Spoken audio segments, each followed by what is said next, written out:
Welcome to Venkateshwara Degree College. My name is K. Venkatesh, lecturer in economics.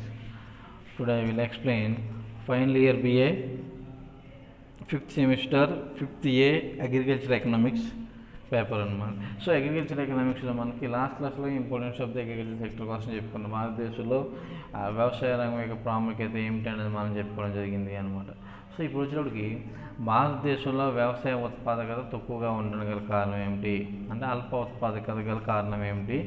So ఈ అల్ప ఉత్పాదకతను పెంచుకోవడానికి అంటే అల్ప ఉత్పాదకతను అధిక ఉత్పాదకతగా చేయడానికి ఏ రకమైన చర్యలు తీసుకోవాలి అనేది మనం నేర్చుకోబోతూ ఉంటాము అనమాట. ఇక్కడ చూడండి, భారతదేశ వ్యవసాయ రంగం ఆర్థిక వ్యవస్థ కీలక పాత్ర పోషిస్తుంది అనడంలో ఎటువంటి సందేహం లేదు. అంటే భారతదేశ ఎకానమీ మొత్తము కూడా అగ్రికల్చర్ బేస్డ్ ఎకానమీ సిస్టమ్ అని మనం చెప్తూ ఉంటాం.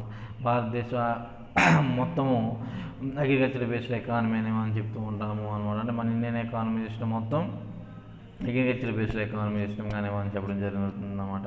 అయినప్పటికీ కూడా వ్యవసాయ రంగానికి తగినంత ప్రాధాన్యత ఇవ్వడం లేదని చెప్పాలి అనమాట. అంటే భారతదేశంలో తగినటువంటి ఈవెన్ అనేక రకాలైనటువంటి పంటలు సాగు చేయడానికి అనుకూలమైనటువంటి వాతావరణం ఉన్నప్పటికీ కూడా సరైనటువంటి ప్రాముఖ్యత అనేది ఇక్కడ ఇవ్వట్లేదని చెప్పాలి అనమాట. ప్రపంచంలో ఇతర దేశాలతో పోలిస్తే మన దేశంలో వ్యవసాయ ఉత్పాదకత అల్పంగా ఉందనడంలో ఎటువంటి సందేహం లేదు అనమాట.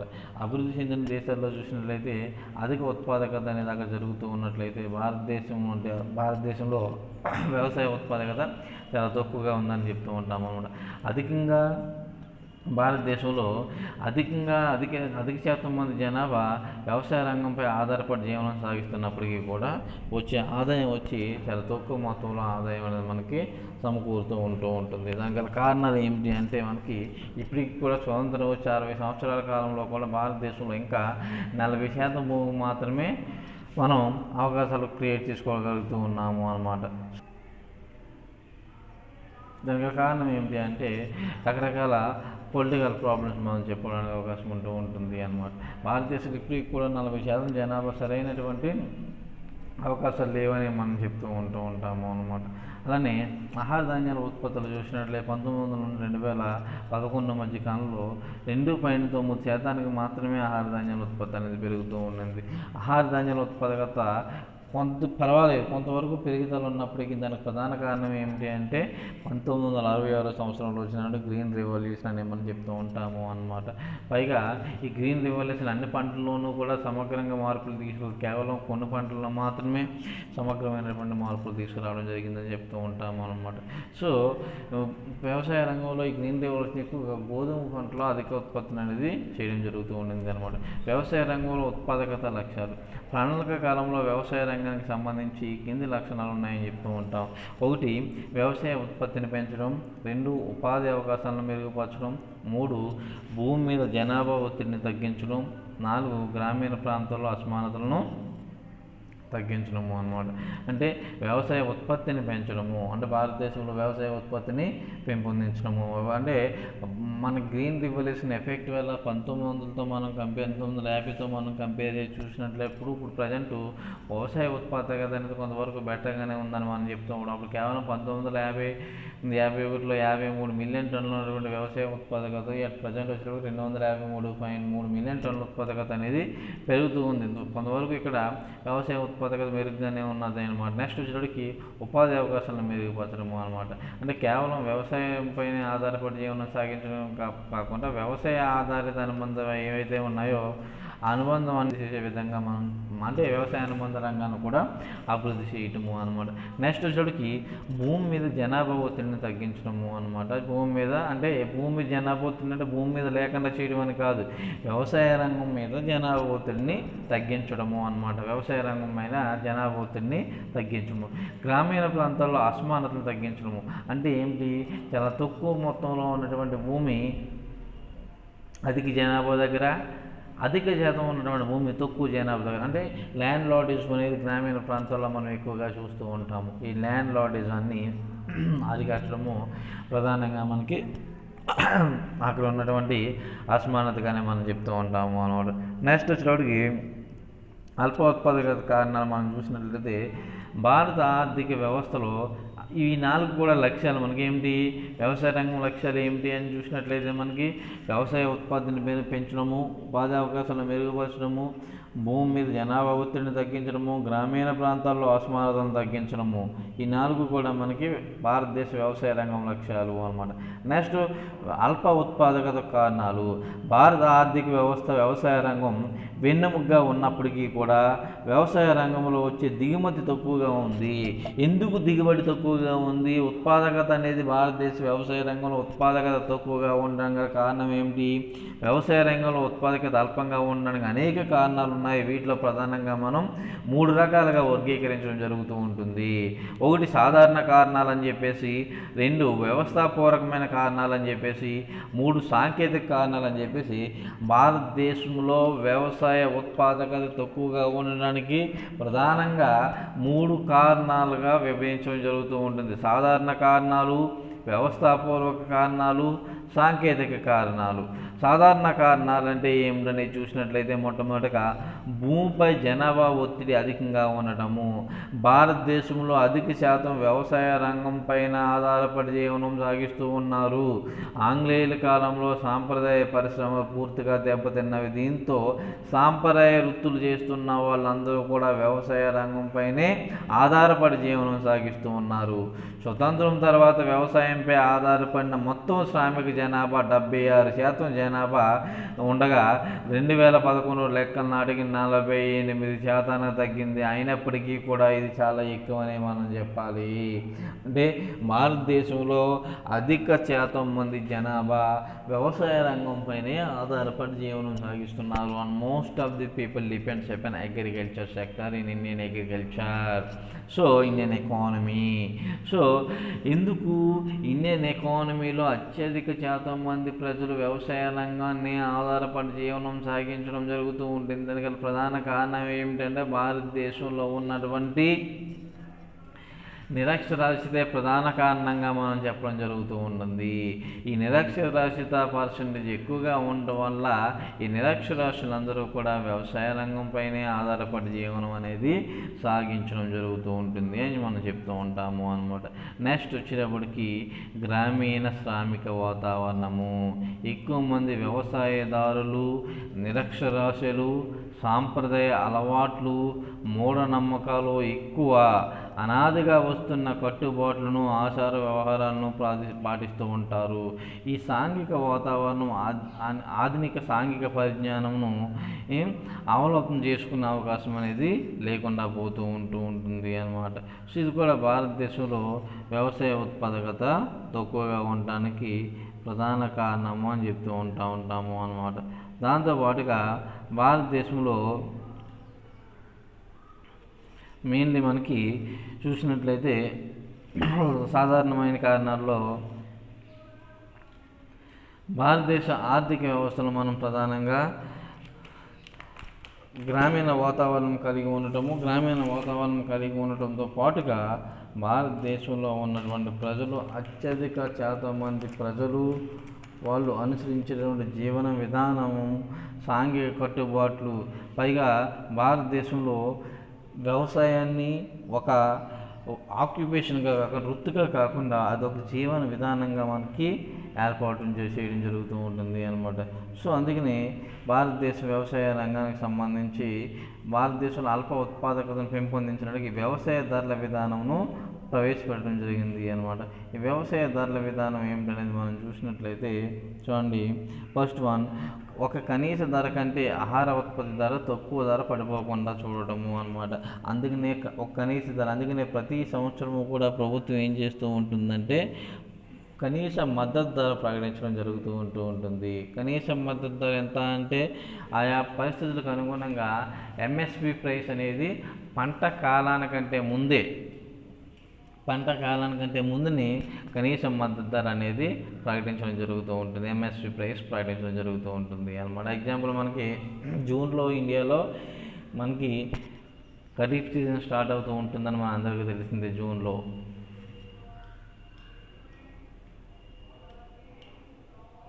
జూన్లో ఖరీఫ్ సీజన్ స్టార్ట్ అవుతే మనకి మేలోనే కనీస మద్దతు ధర ఎంఎస్పి ప్రైస్ అనేవి ప్రకటించడం జరుగుతూ ఉంటుంది అన్నమాట. ఒకానొక సమయంలో నిరంతరం ధరలు పెరగకుండా చూడటము. ఈ నిరంతరం ధరలు పెరుగుతూ ఉన్నట్లయితే ద్రవ్యోల్బణానికి దారితీసే అవకాశం ఉంటుంది. అందువల్ల ధరల పెరుగుదలను కంట్రోల్ చేయడానికి ఏం చేస్తూ ఉంటుందంటే ప్రభుత్వం ఆ నిరంతరం వ్యవసాయ ధరలు పెరగకుండా ఉండేందుకు ఈవెన్ వ్యవసాయ ధరల కమిషన్ అనేది మానిటరింగ్ చేయడం జరుగుతుంది అనమాట. 1939 నుండి 1951 మధ్య రెండవ ప్రపంచ యుద్ధం, దేశ విభజన వల్ల ధరల పెరుగుటచే ధరలపై నియంత్రణ విధించడం జరిగింది అన్నమాట. రెండవ ప్రపంచ యుద్ధం తర్వాత రైతుల నుండి, మిల్లర్ల నుండి లేమి పద్ధతిలో ఆహార ధాన్యాలు సేకరించేవారు. 1948లో ఆహార సంక్షోభం ఏర్పడింది, ధరలు పెరిగినాయి మళ్ళీ అనమాట. ఫలితంగా మరలా వ్యవసాయ ధరల నియంత్రణ అనేది విధించడం జరిగింది. అలానే 1964లో వ్యవసాయ ధరల కమిషన్ను ఎల్కే షా అధ్యక్షతన వ్యవసాయ ధరల కమిషన్ను ఏర్పాటు చేయడం జరిగింది అన్నమాట. సో ఈ విధంగా వ్యవసాయ ధరల కమిషను వ్యవసాయ ధరలను మానిటరింగ్ చేయడానికి ఏర్పాటు చేయడం జరిగిందని చెప్తూ ఉంటాము. నెక్స్ట్ చూడండి, వ్యవసాయ ధరల కమిషన్ మోటివ్ ఏమిటి చూడండి. వ్యవసాయ ధరల కమిషన్ 1958 సంవత్సరంలో అంటే 1958లో వ్యవసాయ వ్యయ ధరల కమిషనర్గా మార్పు చేయడం జరిగింది. వ్యవసాయ ధరల కమిషన్ని 1958 సంవత్సరంలో వ్యవసాయ వ్యయ ధరల కమిషనర్గా మార్పు చేయడం జరిగింది అనమాట. దీన్ని ఏ రకమైన విధులు నిర్వహిస్తుందో మనం చూసినట్లయితే, ఒకటి వ్యవసాయ ఉత్పత్తులను ధరల నియంత్రణపై ప్రభుత్వానికి సూచనలు ఇచ్చుట. అంటే వ్యవసాయ ఉత్పత్తుల ధరలు ఏవైతే ఉన్నాయో ఆ వ్యవసాయ ఉత్పత్తుల యొక్క ధరలు నియంత్రణకు సంబంధించినటువంటి సూచనలు ఇవ్వడం జరుగుతూ ఉంటుంది అన్నమాట. నెక్స్ట్ వచ్చేటికి వ్యవసాయ మార్కెటింగ్ పద్ధతిని, మార్కెటింగ్ వ్యయాన్ని పరిశీలించి ఆ వ్యయాన్ని తగ్గించడానికి మార్కెటింగ్లోని వివిధ దశల్లో ధరల మార్జిన్లను సిఫార్సు చేయడం జరుగుతూ ఉంటుంది అన్నమాట. అంటే ఏమిటి, వ్యవసాయ మార్కెట్ పద్ధతిని మార్కెటింగ్ వ్యయాన్ని పరిశీలించి వ్యయాన్ని తగ్గించడానికి మార్కెటింగ్లోని వివిధ దశల్లో ధరల మార్జిన్లను సిఫార్సు చేయడం జరుగుతూ ఉంటుంది అన్నమాట. నెక్స్ట్ వచ్చేటికి వ్యవసాయ ఉత్పత్తుల ధరలు సమస్యలపై ప్రభుత్వం కోరినప్పుడు సలహాలు ఇవ్వడం జరుగుతూ ఉంటుంది అన్నమాట. ఏవైతే వ్యవసాయ సంబంధమైనటువంటి ఉత్పత్తుల విషయంలో ప్రాబ్లమ్స్ ఉంటూ ఉంటాయో ఆ ఉత్పత్తుల ధరల సమస్యలపై ప్రభుత్వం కోరినప్పుడు సలహాలు ఇవ్వడం జరుగుతూ ఉంటుంది అన్నమాట.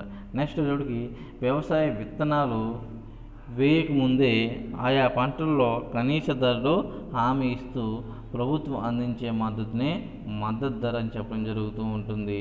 లక్షిత ప్రజా పంపిణీ వ్యవస్థ అవసరాలకు ఆహార ధాన్యాలు సేకరించడం జరుగుతూ ఉంటుంది. అంటే ఇది వ్యవసాయ ధరల కమిషన్ చేసేటువంటి పనులు అన్నమాట. నెక్స్ట్ వ్యవసాయ ధరల విధానం సమీక్ష. వ్యవసాయ ధరల కమిషన్ ఏర్పడిన తర్వాత కొంతవరకు ధరలో అస్థిరత్వం తగ్గిందని చెప్పుకోవచ్చు. అస్థిరత్వం అంటే ధరల్లో వచ్చినటువంటి హెచ్చుతగ్గులు తగ్గినవని చెప్తూ ఉంటాము. ప్రతి సంవత్సరము కనీస మద్దతు ధరలు పెంచుట వలన ద్రవ్యోల్బణ ధోరణి కనిపిస్తూ ఉంటుంది అన్నమాట. సో అంటే ఖచ్చితంగా వ్యవసాయ ధరల కమిషన్ ఏర్పడిన తర్వాత కొంతవరకు ధరలు స్థిరత్వం అనేది ఏర్పడింది. ప్రతి సంవత్సరము కనీస మద్దతు ధర పెంచడం వలన ద్రవ్యోల్బణ ధోరణి అనేది కనిపించడం తగ్గుతూ ఉంటుంది అని చెప్తూ ఉంటాం అనమాట. నెక్స్ట్ మిగులు రాష్ట్రాలకు అనుకూలంగా ఉండటము. ఏవైతే అగ్రికల్చర్గా ప్రముఖంగా ఉన్నటువంటి రాష్ట్రాలు ఉంటాయో, అంటే అగ్రికల్చర్గా అత్యధికంగా అభివృద్ధి చెందినటువంటి రాష్ట్రాలు ఉంటాయో, ఆ అభివృద్ధి చెందినటువంటి రాష్ట్రాలకు అధిక మొత్తంలో ఈవెన్ ప్రయోజనం చేకూరే విధంగా ఉండడం జరుగుతూ ఉంటుంది అన్నమాట. ఇక్కడ చూసినట్లయితే పంజాబ్, హర్యానా, ఉత్తరప్రదేశ్ వంటి నుండి ఫుడ్ కార్పొరేషన్ ఆఫ్ ఇండియాకు 90% గోధుమలను సేకరించడం జరుగుతుంది. ఎందుకంటే ఇవన్నీ కూడా ప్రధానంగా వ్యవసాయ ఆధారిత రాష్ట్రాలు. దాంతోపాటుగా అత్యధికంగా ఇక్కడి నుంచే వ్యవసాయ ఉత్పత్తులు అనేవి మనం ఉత్పత్తి చేయడం జరుగుతూ ఉంటుంది అన్నమాట. నెక్స్ట్ వచ్చేటప్పటికి ఇండియాలో 95% ఈ మూడు రాష్ట్రాల నుండి మనం ఎక్కువ ఈ మూడు రాష్ట్రాల నుండి ఎక్కువ గోధుమను సేకరిస్తూ ఉన్నాము అన్నమాట. మరియు ఆంధ్రప్రదేశ్, పంజాబ్, హర్యానా నుండి, ఉత్తరప్రదేశ్, తమిళనాడు నుండి 90% వరకు రైస్ అంటే బియ్యాన్ని సేకరించడం ఉంటుంది అన్నమాట. కాబట్టి ఆ రాష్ట్రాల్లోని రైతులు కనీస మద్దతు ధర వలన లాభాన్ని పొందుతూ ఉన్నారు. వరి గోధుమ సేకరణలో ధరలు పెరగడంలో వనరుల కొరత దృష్ట్యా ప్రభుత్వం ఇతర రంగాల్లో చేసే స్థిర పెట్టుబడి తగ్గుతూ ఉంటుంది.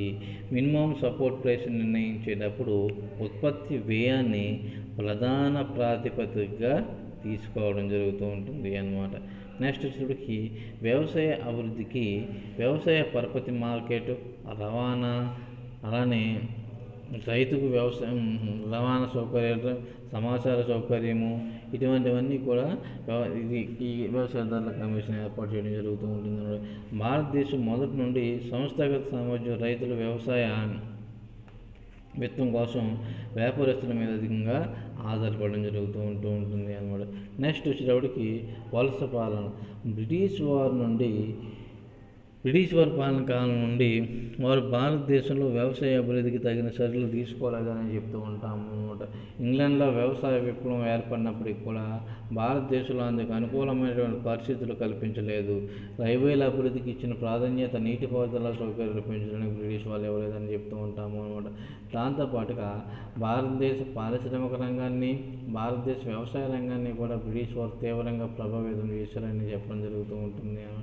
భారతదేశ వ్యవసాయ రంగంలో మనం చూసినట్లయితే ఆర్థిక వ్యవస్థలో భారతదేశ వ్యవసాయ రంగంలో ప్రధానంగా బ్రిటిష్ వాళ్ళు వాళ్ళకి అవసరమైనటువంటి కమర్షియల్ క్రాప్స్ ఏవైతే ఉంటాయో ఆ కమర్షియల్ క్రాప్స్ మాత్రమే, ఆ పంటలు పండించడానికి మాత్రమే అధిక ప్రాధాన్యత ఇవ్వడం జరిగింది. మన భారతదేశంలో మిగిలిన పంటలకు అంతగా ప్రాముఖ్యత అనేది వాళ్ళు ఇచ్చింది లేదని చెప్తూ ఉంటాము అన్నమాట. అంటే ఫుడ్ గ్రెయిన్స్కి అధిక ప్రాధాన్యత ఇవ్వలేదు. ఇంగ్లాండ్లో పరిశ్రమలకు అవసరమైన ముడి పదార్థాలను ఉత్పత్తి చేసేటటువంటి ఆ పంటలకు మాత్రం, అంటే ఇప్పుడు ఎగ్జాంపుల్ జూట్ ఉండొచ్చు, నీరు ముందుకు, ఇటువంటి వాటికి సంబంధించి మాత్రమే అధిక ప్రాధాన్యత ఇచ్చి కమర్షియల్ క్రాప్స్కి మాత్రం అధిక ప్రాధాన్యత ఇవ్వడం జరిగింది. ఫుడ్ గ్రెయిన్స్కి అంతగా ప్రాధాన్యత ఇవ్వలేదని చెప్పడం జరుగుతూ ఉంటుంది అన్నమాట. దీనివల్ల భారతదేశ వ్యవసాయ రంగము ఉత్పాదకత అనేది తక్కువగా ఉందని మనం చెప్తూ ఉంటాము అన్నమాట. నెక్స్ట్ వ్యవస్థాపూర్వకమైనటువంటి కారణాలు. పోస్ట్ సాధారణ కారణాలు చూసుకున్నాం. నెక్స్ట్ వ్యవస్థాపూర్వకమైనటువంటి కారణాలు. దాంట్లో మనం చూసినట్లయితే చిన్న కమతాలు అనగా అర్థం ఏమిటి? భారతదేశంలో వంశపారంపర్యంగా వ్యవసాయంపై జనాభా ఒత్తిడి అధికంగా ఉండడం వల్ల, రైతులు రుణగ్రస్తులు అవడం వల్ల మొదలైన కారణాల వల్ల కమతాల విభజన జరగడానికి కారణం అవుతూ ఉన్నవి అన్నమాట. అంటే వంశపారంపర్య హక్కులు కలిగి ఉండటము, వ్యవసాయంపై జనాభా ఒత్తిడి రైతులు అధికంగా ఉండటము, రుణగ్రస్తత మొదలైనవి కమతాల విభజన జరగడానికి కారణం అగుచున్నామని చెప్తూ ఉంటాము అన్నమాట. ఇండియాలో సగటు కమతాలు చాలా తక్కువగా ఉన్నాయని చెప్తూ ఉంటాము అన్నమాట. 2001 నాటికి 1.3 హెక్టార్లు మాత్రమే సగటు కమతాగా ఉండగా, ఆధునిక వ్యవసాయ పద్ధతులను ఉపయోగించడానికి చిన్న కమతాలు సరైనవి కావని మనం చెప్తూ ఉంటాము అన్నమాట. ఎందుకు? దానికి గల కారణం ఏమిటి? భారతదేశంలో చిన్న కమతాలకు ప్రధాన కారణం ఏమిటి అంటే, ఇప్పుడు ఎగ్జాంపుల్ ఒక 5 ఎకరాల పొలం ఒక జనరేషన్కి ఉంది అంటే, నెక్స్ట్ జనరేషన్కి వచ్చినప్పుడు 2.5 వాళ్ళకి 2 పిల్లలు ఉంటే 2.5 అవుతుంది. మళ్ళీ వాళ్ళకి 2 పిల్లలు ఉంటే 1.5 అవుతుంది. మళ్ళీ వాళ్ళు అంటే ఒకే పొలం అలా చిన్న చిన్న ముక్కలుగా డివిజన్ అయిపోతూ ఉంటే దాన్ని మనం వ్యవసాయ కమతము అని చెప్తూ ఉంటాము అన్నమాట. ఈ చిన్న కమతాలు ఉండటం వల్ల ఏమవుతుందంటే, వ్యవసాయ రంగంలో వ్యవసాయ ఉత్పత్తులు చేయడానికి అవకాశం అనేది లేకుండా పోతూ ఉంటుంది. వ్యవసాయ ఉత్పత్తి చేసే అవకాశం లేకుండా పోవడం వల్ల, అంటే ఎందుకు ఉత్పాదకత పెంచడానికి అవకాశం ఎందుకు లేకుండా పోతూ ఉంటుందంటే, చిన్న కమతాలు ఉండటం వల్ల ఆధునిక సాంకేతిక పరిజ్ఞానాన్ని మనం ప్రవేశపెట్టే అవకాశం అనేది లేకుండా పోతూ ఉంటుంది అన్నమాట. ఇది కూడా భారతదేశంలో వ్యవసాయ రంగం అల్ప ఉత్పాదకతకు ఈ చిన్న కమతాలు అనేవి కూడా వన్ ఆఫ్ ది ఫ్యాక్టర్గానే మనం చెప్తూ ఉంటాము. నెక్స్ట్ భూస్వామ్య పద్ధతులు, కౌలు విధానము. బ్రిటిష్ వారి కాలంలో ఏర్పాటు చేసిన జమీందారీ వ్యవస్థ వ్యవసాయ అభివృద్ధికి ఆటంకమైనదని చెప్తూ ఉంటాము అన్నమాట. జమీందారులు వ్యవసాయ రంగంపై అభివృద్ధికి ఏ రకమైనటువంటి శ్రద్ధ చూపించలేదని మనం చెప్తూ ఉంటాము. కౌలు విధానంలో కౌలుదారులు భద్రత కరువైంది, దీనివలన ఉత్పాదకత అల్పంగా ఉందని చెప్తూ ఉంటాము అనమాట. అంటే ఈ జమీందారులు అందరి మటుకు దోసుకోవడం లాగే ఉండేది తప్ప వ్యవసాయాన్ని అభివృద్ధి చేయడానికి ఏ రకమైనటువంటి చర్యలు కూడా తీసుకోలేదని మనం చెప్తూ ఉంటాము అన్నమాట. ఇది కూడా భారతదేశంలో వ్యవసాయ రంగం అల్ప ఉత్పాదకతకు ప్రధాన కారణంగానే మనం చెప్తూ ఉంటాము అన్నమాట. నెక్స్ట్ వచ్చేటప్పుడు సాంకేతికపరమైనటువంటి కారణాలు. సాంకేతికపరమైన కారణాలు మనం చూసినట్లయితే పురాతన ఉత్పత్తి పద్ధతులు.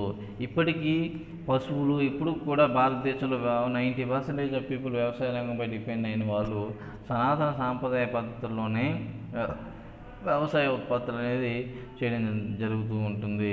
వ్యవసాయం పైన ఆధారపడి మనం చేయడం జరుగుతుంది. ఇప్పటికి కూడా పశువులు, చెక్కనాగుళ్ళు, కొడవళ్ళతోనే సేద్యం చేయడం వలన ఆధునిక ఉత్పత్తి పద్ధతులు వాడకపోవడం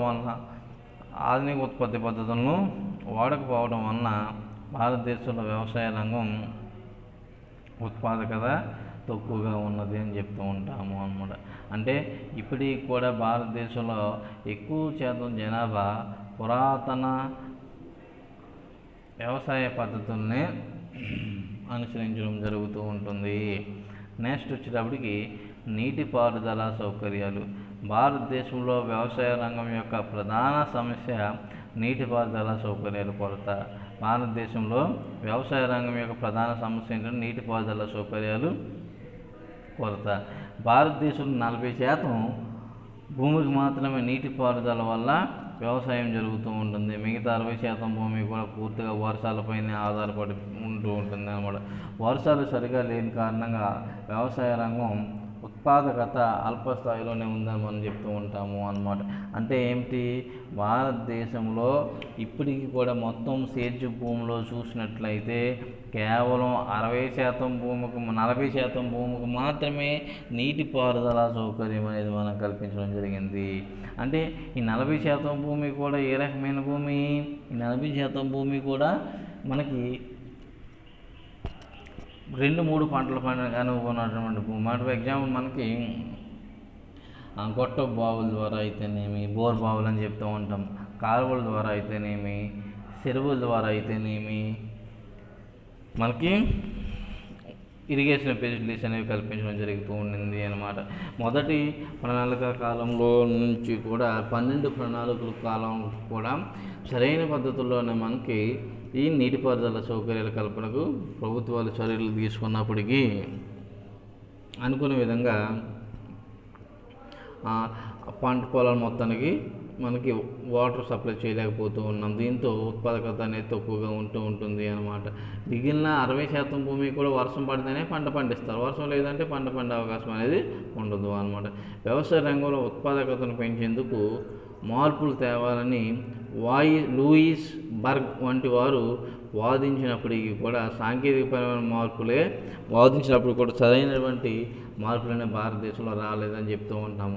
కొంతవరకు గ్రీన్ రెవల్యూషన్ ప్రభావం వల్ల, హరిత విప్లవ ప్రభావం వల్ల కొన్ని పంటల్లో ఈ ఎఫెక్ట్ అనేది మనం చూస్తూనే ఉంటాము అన్నమాట. అదే దాంతోపాటుగా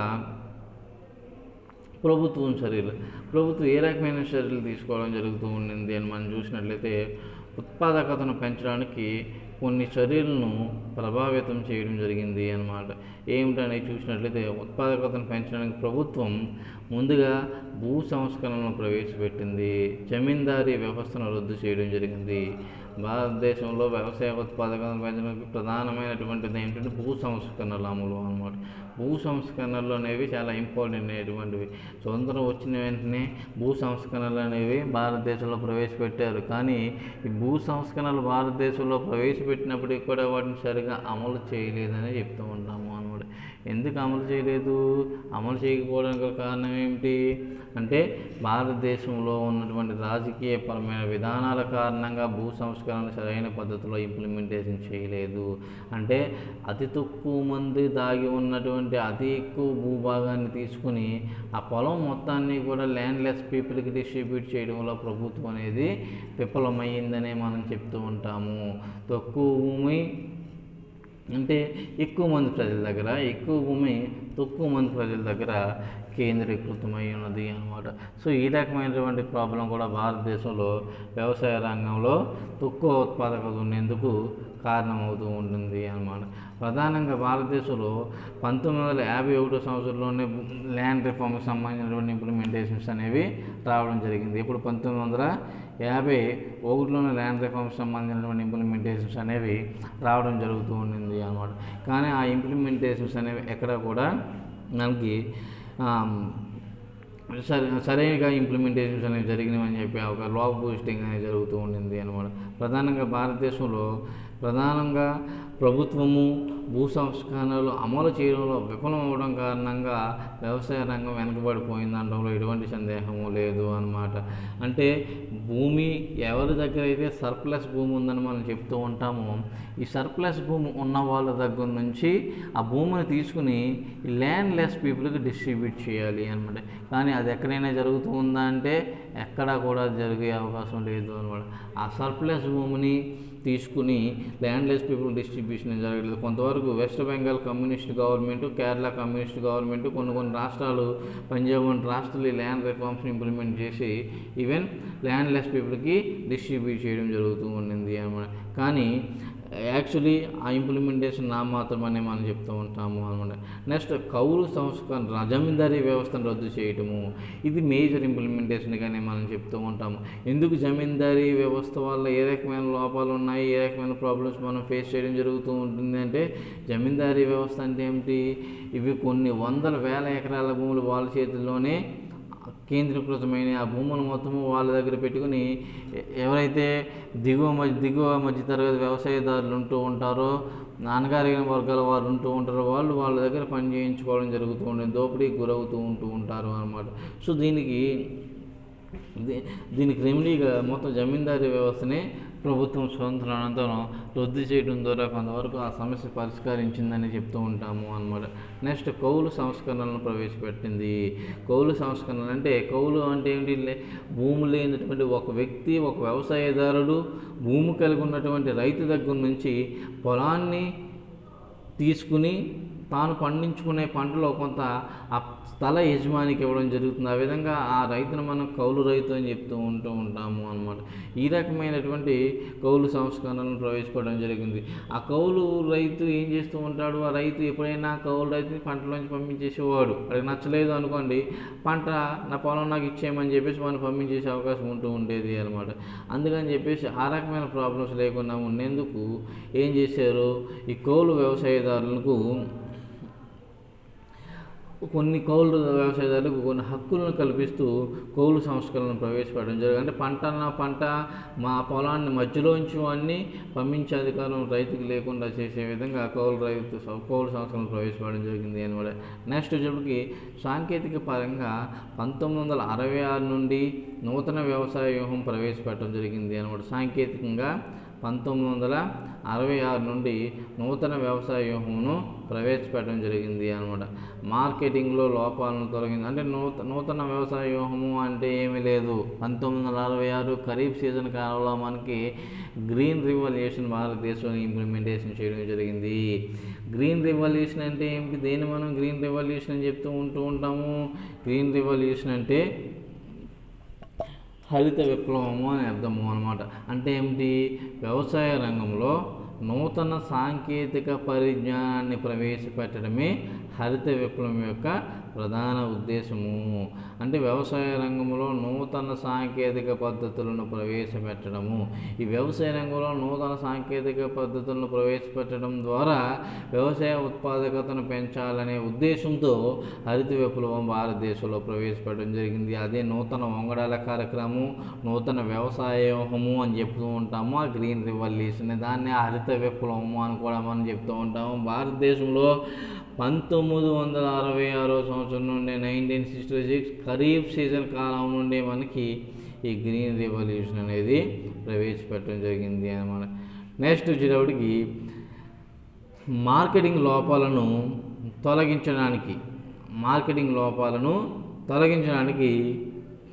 ప్రభుత్వం గిడ్డంగుల నిర్మాణానికి కనీస మద్దతు ధరల విధానము వ్యవసాయదారులకు అనుకూలంగా ప్రవేశపెట్టడం జరిగింది అన్నమాట. మార్కెటింగ్ లోపాలను భారతదేశంలో ఉన్నటువంటి రైతులు ప్రధానంగా ఎదుర్కొన్నటువంటి ప్రాబ్లం ఏమిటంటే మార్కెటింగ్, దోపిడీకి గురవుతూ ఉంటారు. దళారీ వ్యవస్థ అనేది ఉంటూ ఉంటుంది అక్కడ. ఈ దళారుల నుండి ప్రభుత్వం కాపాడడం కోసం మార్కెటింగ్ సంస్కరణలు అనేవి ఏర్పాటు చేయడం జరిగింది. దాంతోపాటుగా గిడ్డంగుల నిర్మాణము, గిడ్డంగులు అంటే గోడౌన్స్. ఎందుకు? రైతులు తాము పండిన పంటను కొంత భాగాన్ని వాళ్ళు స్టోర్ చేసుకునే అవకాశం కల్పించడం జరుగుతూ ఉంటుంది అన్నమాట. పండిన పంటలో కొంత భాగాన్ని స్టోర్ చేసుకోవడం ద్వారా ఏమవుతూ ఉంటుంది, వాటి కనీసం మద్దతు ధర వచ్చినప్పుడు మద్దతు ధర వచ్చినప్పుడు ఆ పంటను విక్రయించుకునే అవకాశం అనేది ఏర్పడుతూ ఉంటుంది అన్నమాట. ఈ గిడ్డంగి నిర్మాణం కల్పించడం, గిడ్డంగి సౌకర్యం కల్పించడం, కనీస మద్దతు ధరల విధానం వల్ల వ్యవసాయదారులకు కొంతవరకు మేలు జరిగిందని చెప్తూ ఉంటాము అన్నమాట. నెక్స్ట్ వచ్చేప్పటికి వ్యవసాయ ఉత్పాదకతకు అధికం చేయడానికి ప్రభుత్వం వ్యవసాయ యాంత్రీకరణ ఎక్కువగా ప్రోత్సహించడం జరుగుతూ ఉంటుంది. వ్యవసాయ యాంత్రీకరణ అంటే ఏమిటి? దీన్ని వ్యవసాయ యాంత్రీకరణ అని చెప్తూ ఉంటాము. వ్యవసాయ యాంత్రీకరణ అంటే వ్యవసాయ రంగంలో యంత్రాలను ప్రవేశపెట్టడము, సాంప్రదాయ పనిముట్ల ప్లేస్లో సాంకేతిక పద్ధతులను ప్రవేశపెట్టడాన్ని మనం వ్యవసాయ యాంత్రీకరణ అని చెప్పడం జరుగుతూ ఉంటుంది అన్నమాట. సో దీనివల్ల ఏమవుతుంది అంటే క్రమేపీ భారతదేశంలో కొంతవరకు వ్యవసాయ రంగానికి సంబంధించి ఆర్థిక పరిపుష్టత అనేది పెరిగే అవకాశం ఉంటుందండి. ఇవి ప్రభుత్వం ప్రధానంగా మనకి వ్యవసాయ ఉత్పాదకతను పెంచడానికి ప్రధానంగా తీసుకున్నటువంటి చర్యలు.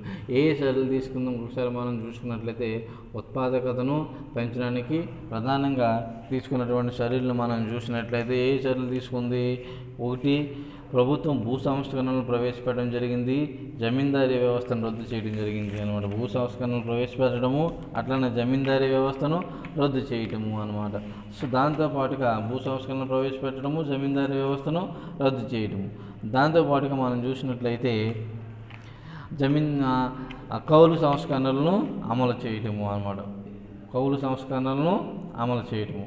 సో ఈ కౌలు సంస్కరణలు అమలు చేయడంతో పాటుగా మనకి భారతదేశ నూతన వంగడాల కార్యక్రమమును ప్రారంభించడము అనమాట. నూతన వంగడాల కార్యక్రమం అంటే దేన్ని మనం నూతన వంగడాల కార్యక్రమం అని చెప్తూ ఉంటాము.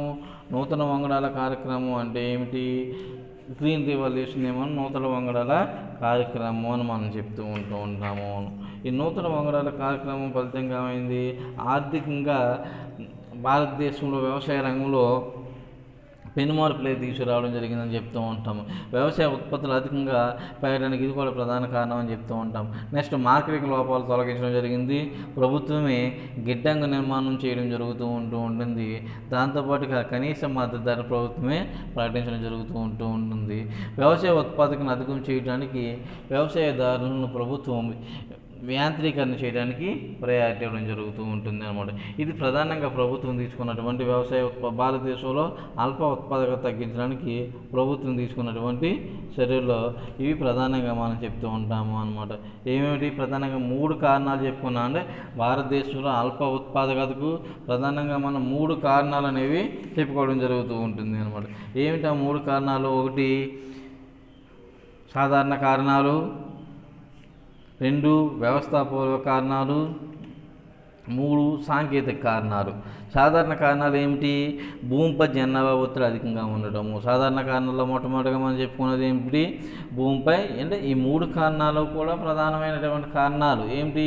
భారతదేశంలో వ్యవసాయ రంగంలో అల్ప ఉత్పాదకతగా ప్రధానమైన కారణాలు ఏమిటి? ఈ మూడు కారణాలను మనం చెప్తూ ఉంటాము అన్నమాట. సో సాధారణ కారణాలు, వ్యవస్థాపక కారణాలు, సాంకేతిక కారణాలు అని చెప్పేసి సాధారణ కారణాల్లో మళ్ళీ మనం చూసినట్లయితే ఏమిటి? సాధారణ కారణాలను మళ్ళీ మనం ఎన్ని రకాలుగా డివిజన్ చేసి 4 రకాలుగా డివిజన్ చేయడం జరుగుతూ ఉండింది అనమాట. ఏమిటి 4 రకాలుగాని? ఒకటి, భూమిపై జనాభా ఒత్తిడి అధికంగా ఉండడం. భారతదేశంలో అధిక శాతం వ్యవసాయ రంగం పైన ఆధారపడి జీవనం సాగిస్తూ ఉన్నారని మనందరికీ తెలిసినటువంటి విషయం. భారతదేశంలో ఎక్కువ మంది జనాభా వ్యవసాయ రంగం పైన డిపెండ్ అయినారని మనందరికీ తెలిసింది. ఆంగ్లేయుల కాలంలో సాంప్రదాయ పరిశ్రమలు పూర్తిగా దెబ్బతిన్నాయి. సాంప్రదాయ వృత్తుల వారు వ్యవసాయంపై మొగ్గు చూపారు అనమాట. దీంతో వ్యవసాయంపై ఒత్తిడి అనేది పెరిగిందని మనం చెప్తూ ఉంటాము అనమాట. సో దాంతోపాటుగా మొత్తం గ్రామీణ జనాభాలో 76% స్వతంత్రం వచ్చినప్పుడు వ్యవసాయ రంగం పైన డిపెండ్ అవుతే, ప్రస్తుతం వచ్చినప్పుడు 48% మంది వ్యవసాయ రంగం పైన డిపెండ్ అవ్వడం వల్ల భూమిపై ఒత్తిడి అనేది అధిక మొత్తంలో పెరగడం వల్ల భారతదేశంలో సాధారణంగా ఈ వ్యవసాయ రంగం ఉత్పాదకతని తగ్గడానికి వన్ ఆఫ్ ది రీజన్గా మనం చెప్తూ ఉన్నాము అన్నమాట. నెక్స్ట్ వచ్చి గ్రామీణ వాతావరణం. ఎక్కువ మంది వ్యవసాయదారులు నిరక్షరాస్యులు.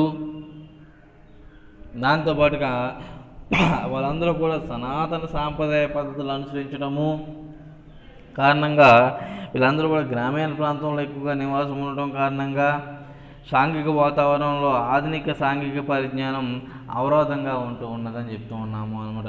అంటే నూతన సాంకేతిక పరిజ్ఞానాన్ని ప్రవేశపెట్టడానికి అవకాశమైనటువంటి అనువైనటువంటి వాతావరణము గ్రామీణ ప్రాంతంలో లేకపోవడం కూడా ప్రధానంగా మనకి కారణంగానే మనం చెప్తూ ఉంటాము అన్నమాట.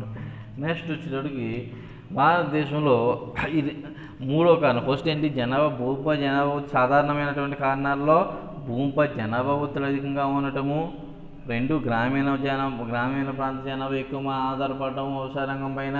నెక్స్ట్ వ్యవసాయేతర సేవల లోపము. వ్యవసాయేతర సేవల లోపం అంటే ఏమిటి? వ్యవసాయ అభివృద్ధికి, వ్యవసాయ పరపతి మార్కెట్కు రవాణా, సమాచార సౌకర్యాలు అవసరం. కానీ భారతదేశం మొదటి నుంచి కూడా సంస్థాగతమైనటువంటి సామర్థ్యం రైతులకు వ్యవసాయ విత్తం కోసం వడ్డీ వ్యాపారస్తుల మీద అధికంగా ఆధారపడుతూ ఉంటుంది అన్నమాట. కానీ ప్రస్తుతం కొంతవరకు మార్పు వచ్చి వడ్డీ వ్యాపారస్తులే కాకుండా బ్యాంకులు అంటే ప్రభుత్వ ఫైనాన్షియల్ ఆర్గనైజేషన్స్ దగ్గర నుంచి కూడా మనం లోన్ రూపంలో తీసుకురావడం జరుగుతూ ఉంటుందని చెప్తూ ఉంటాము అన్నమాట. సో ఇది కూడా భారతదేశంలో వ్యవసాయ ఉత్పాదకత పెరగడానికి కారణంగానే మనం చెప్తూ ఉన్నాము అన్నమాట. నెక్స్ట్ వచ్చేటప్పటికి వలస పాలన అన్నమాట. వలస పాలన వల్ల కూడా భారతదేశంలో వ్యవసాయ రంగ ఉత్పాదకత తక్కువగా ఉండడానికి ప్రధానమైనటువంటి కారణాలే అనమాట. ఏమిటి? బ్రిటిష్ వారి పరిపాలనా కాలంలో వారు భారతదేశ వ్యవసాయ అభివృద్ధికి తగిన చర్యలు తీసుకోలేదు. ఇంగ్లాండ్లో ఏవైతే వ్యవసాయ విప్లవం వచ్చిందో ఆ వ్యవసాయ విప్లవాన్ని భారతదేశంలో అమలు చేయలేదనే చెప్తూ ఉంటాము అన్నమాట. ఇది కూడా భారతదేశంలో వ్యవసాయ రంగం ఉత్పాదకత తక్కువగా ఉన్న ప్రధాన కారణం. అంటే భారతదేశ వ్యవసాయ రంగాన్ని బ్రిటిష్ గవర్నమెంట్ పూర్తిగా ఏ విధంగా వాడుకుంది అంటే, భారతదేశ వ్యవసాయ రంగం బ్రిటిష్ గవర్నమెంట్ ఏ విధంగా వాడుకుంది? పూర్తిగా ఇంగ్లాండ్కి అవసరమైనటువంటి ఇంగ్లాండ్ పరిశ్రమలుగా ఉన్నటువంటి రా మెటీరియల్ని సప్లై చేసే దేశంగానే భారతదేశాన్ని ఉపయోగించుకుంది. కానీ సో భారతదేశ వ్యవసాయ రంగాన్ని అభివృద్ధి చేయడానికి ఏ రకమైనటువంటి చర్యలు తీసుకోలేదని చెప్తూ ఉంటాము అన్నమాట. సో ఈ 4 కూడా సాధారణమైనటువంటి కారణాలు. ఏమిటి? భూమిపై జనాభా ఒత్తిడి అధికంగా ఉండటము, గ్రామీణ జనాభా ప్రజలు ఎక్కువ మంది వ్యవసాయ రంగం పైన ఆధారపడి జీవనం సాగించడము, వ్యవసాయేతర సేవల లోపము, నెక్స్ట్ వలస పాలన. ఇవన్నీ కూడా భారతదేశంలో ప్రధానంగా భారతదేశ ప్రధానంగా వ్యవసాయ ఉత్పత్తులు అల్పంగా ఉండడానికి కారణంగా అని చెప్తూ ఉంటాము. రెండో కారణం ఏమని చెప్పుకున్నాము, వ్యవస్థాపూర్వక కారణాలు. ఈ వ్యవస్థాపూర్వక కారణాలు మళ్ళీ మనం ఎన్ని రకాలుగా డివిజన్ చేస్తూ ఉన్నామంటే 2 రకాలుగా డివిజన్ చేయడం జరుగుతూ ఉంటుంది. చిన్న కమతాలు, అట్లనే భూస్వామ్య పద్ధతులు, కౌలు విధానము. చిన్న కమతాలు, భూస్వామ్య పద్ధతులు, అలానే కౌలు విధానము అన్నమాట. సో ఈ భూస్వామ్య పద్ధతులు, కౌలు విధానం ఇవి కూడా భారతదేశంలో మనకి ప్రధానంగా భారతదేశంలో వ్యవస్థాపకమైన కారణాల్లో ప్రధానమైనటువంటి కారణం, భారతదేశం అల్ప ఉత్పాదక గల కారణాల్లో ప్రధానమైన కారణము చిన్న కమతాలు. భారతదేశంలో వంశ పారంపర్య హక్కులను కలిగి ఉండటము, వ్యవసాయంపై జనాభా ఒత్తిడి అధికంగా ఉండటము, రైతులు రుణగ్రస్తుత అంటే ఎక్కువ అప్పులు పాలైపోయి ఉండటము, ఈ కారణం వల్ల చిన్న కమతాలుగా తమ పొలాలు విభజించడానికి కారణం అవుతున్నవి అన్నమాట. భారతదేశంలో సగటు కమతాలు చాలా తక్కువగా ఉన్నాయని చెప్తూ ఉంటాం. భారతదేశం సగటు కమతాలు చాలా తక్కువగానే ఉన్నాయని చెప్తూ ఉంటాం.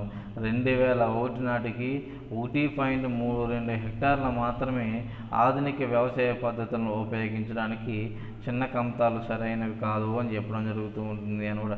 భారతదేశంలో అధిక శాతం చిన్న కమతాలే. ఎందుకు?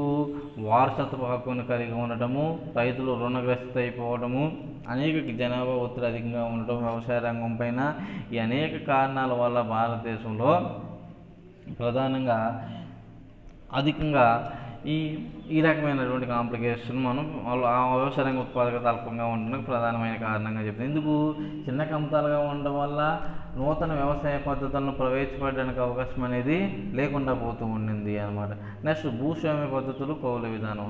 బ్రిటిష్ వారి కాలంలో ఏర్పాటు చేసిన జమీందారీ వ్యవస్థ వ్యవసాయ అభివృద్ధికి ఆటంకమైనప్పటికీ కూడా కొంతవరకు కౌలు భారతదేశం గవర్నమెంట్ ఏం చేసిందంటే స్వతంత్రం వచ్చిన తర్వాత జమీందారీ వ్యవస్థను పూర్తిగా రద్దు చేయడం జరిగింది, భూస్వామ్య వ్యవస్థను పూర్తిగా రద్దు చేయడం జరిగింది. వ్యవసాయ రంగ అభివృద్ధిపై అప్పుడున్నటువంటి జమీందారులు శ్రద్ధ చూపించేవారు కాదు. కేవలం పన్ను వసూలు చేసుకుని వచ్చిన ఆదాయాన్ని వాళ్ళు ఎంజాయ్ చేయడమే తప్పించి రైతులకు వ్యవసాయ రంగాన్ని అభివృద్ధి చేయడానికి ఏ రకమైనటువంటి శ్రద్ధ కూడా చూపించేవారు కాదు అన్నమాట. ఈ కౌలు విధానంలో కౌలుదారుల భద్రత కరువైనది, దీనివలన ఉత్పాదకత అల్పంగా ఉన్నదని మనం చెప్తూ ఉంటాము అన్నమాట. నెక్స్ట్ వచ్చేటప్పటికి సాంకేతిక పరమైనటువంటి కారణాలు. ఈ రెండు కూడా వ్యవస్థాపన అంటే సాధారణ కారణాలు మనం 4 రకాలుగా వర్గీకరించాము, వ్యవస్థాపక కారణాలు 2 రకాలుగా వర్గీకరించాము. ఏమిటి? చిన్న కమతాలు అని చెప్పేసి, 2 భూస్వామ్య పద్ధతుల్లో కౌలు విధానాలు అని చెప్పేసి. నెక్స్ట్ సాంకేతిక కారణాలు. సాంకేతిక కారణాలు మనం చూసినట్లయితే